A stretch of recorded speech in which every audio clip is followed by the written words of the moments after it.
پاکستان اور ہندوستان کے درمیان ابھی جنگ کا سلسلہ جاری ہے اور اس کے اثرات بھی رونما ہونا شروع ہو گئے ہیں۔ اس جنگ کے بعد پاکستان کی جو افغانستان سے ٹینشن چل رہی تھی وہ تقریباً ختم ہو گئی ہے۔ پاکستان میں مقامی طور پر آرمی کی مقبولیت میں اضافہ ہوا ہے، جسے گزشتہ 10-15 سال سے اچھی خاصی تنقید کا سامنا تھا، اور بظاہر لگتا ہے کہ پاکستانیوں کی ایک بڑی تعداد جو ہے وہ اب فوج کی حمایت میں آ گئی ہے۔ بالکل اسی طرح جس طرح کووڈ کے دوران چائنا نے جس طرح کووڈ کے مسئلے پر قابو پایا، تو پوری دنیا میں ایک بحث چھڑ گئی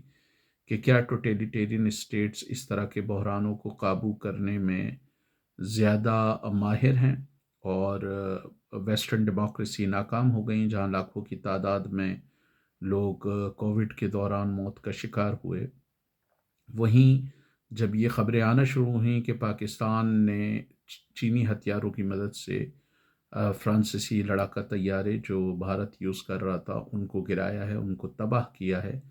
تو اب مغربی ہتھیاروں کے ماہرین میں یہ باتیں شروع ہو گئی ہیں کہ کیا چائنا نے اس شعبے میں بھی مغربی ٹیکنالوجی کو شکست دے دی ہے، اور کیا اس کے ہتھیاروں کی ٹیکنالوجی اب سپیریئر ہے۔ خصوصاً امریکہ اس بات میں بہت زیادہ انٹرسٹڈ ہے، اور اب پوری دنیا میں اس حوالے سے باتیں ہو رہی ہیں۔ ہتھیاروں کی کمپنیوں کی چاندی ہو گئی ہے۔ لاکہیڈ مارٹن، برٹش ایروناٹیکل انجینئرنگ، فرانسیسی ہتھیاروں کی کمپنی، اسرائیلی ہتھیاروں کی کمپنی اور دوسری کمپنیوں کے حوالے سے امکان ہے کہ ان کے شیئرز اوپر جائیں گے۔ بالکل اسی طرح بھارت میں وہاں کی مقامی جو ہتھیاروں کی کمپنی ہیں، اس میں ان کے بھی 10 کے قریب جو ہیں، جن میں سے کچھ جوائنٹ وینچر بھی کر رہی ہیں، ان کی بھی جو ہے وہ شیئرز اوپر جائیں گے۔ اور دونوں طرف میں جو ناقدین کا خیال ہے کہ کشمیریوں کو نقصان ہے، اسپیشلی لائن آف کنٹرول کی اس طرف اور اس طرف، دونوں طرف کشمیری ہیں، اور اس جنگ کی وجہ سے سب سے زیادہ پریشانی کا سامنا ان کو ہے، کشمیریوں کو ہے۔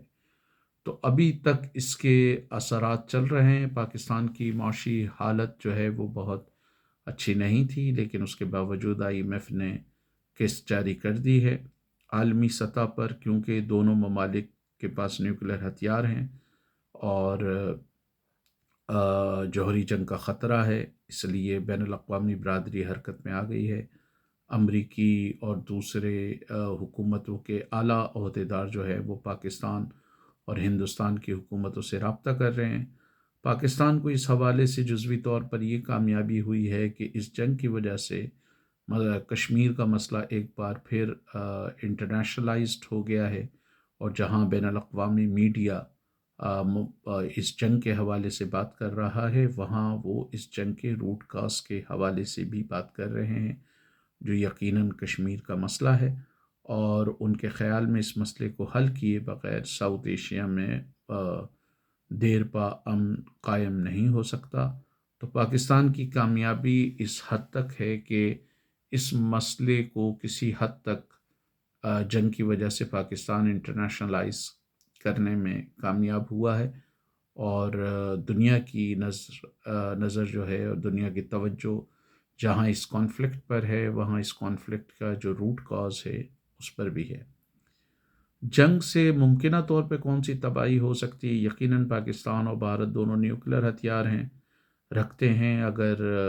یہ نیوکلیر وار ہوتی ہے تو نیوکلیر ونٹر ممکنہ طور پہ آ سکتی ہے، اور امریکن سائنٹسٹ کی سوسائٹی اور بہت ساری دوسری ایسوسیشن نے پہلے ہی اس بات کا خدشہ کیا ہے، ظاہر کیا ہے کہ اگر پاکستان اور ہندوستان کے درمیان کوئی ایٹمی یا جوہری جنگ ہوتی ہے تو اس سے نیوکلیر ونٹر ہوگی، جس سے بڑے پیمانے پر فاقہ کشی ہوگی، قحط آئے گا، اور پوری دنیا میں، نہ صرف پاکستان اور ہندوستان میں بلکہ پوری دنیا میں تقریباً 2 ارب سے زیادہ انسان ہلاکتوں کا شکار ہو سکتے ہیں۔ وہ اوور دی ڈیکیڈز یا اوور دی ایئرز بھی ہو سکتا ہے، اور انسٹنٹلی تو لاکھوں کی تعداد میں لوگ مارے جا سکتے ہیں۔ ہندوستان کے لیے نقصان دہ بات یہ ہو سکتی ہے کہ ہندوستان میں $1 ٹریلین سے زیادہ کی انویسٹمنٹ آئی ہے 2000 سے لے کر اب تک۔ ان انویسٹرز کو ممکنہ طور پہ پینک ہو سکتا ہے اگر یہ جنگ مزید بڑھتی ہے، اور اسپیشلی اگر یہ ایٹمی جنگ کی طرف جاتی ہے۔ ممکنہ طور پہ پاکستان اور ہندوستان سے کیپٹل فلائٹ بھی ہو سکتی ہے، تاہم اس کے اثرات ابھی چلیں گے، اور جنگ کی جو بھی تباہ کاریاں ہوں گی اس کے بعد ریکنسٹرکشن کی باتیں ہوں گی۔ لیکن ایک بات طے ہے کہ جنگ کی جو فرسٹ کیجویلٹی ہوتی ہے وہ ٹروتھ ہوتا ہے، اسی لیے دونوں ممالک میں پروپیگنڈا جو ہے وہ اپنے عروج پر ہے، اور یقیناً اس کا دوسرا شکار جو ہے وہ عام شہری ہوتے ہیں۔ تو دیکھتے ہیں کہ اس جنگ کے آگے مزید کیا اثرات ہوتے ہیں۔